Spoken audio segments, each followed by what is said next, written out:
అడిగిన అన్ని ప్రార్థనలకు జవాబులు రాలేదండి. ఖచ్చితంగా చాలా ప్రార్థనలకు వచ్చాయి జవాబులు, అది వేరే సంగతి. కానీ కొన్నిటికి జవాబులు రాలేదు. జవాబులు రానప్పుడు ఏం చేస్తాం?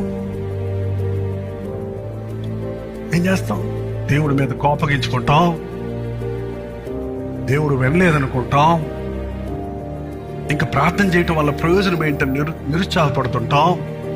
కానీ ఒక్క విషయం మీరు గుర్తుపెట్టుకోండి, మీ ప్రార్థనలన్నిటికీ ప్రభు జవాబిస్తాడు. ఆయన ఇచ్చే జవాబులు కొన్నిసార్లు ఎస్, కొన్నిసార్లు నో, కొన్నిసార్లు వెయిట్.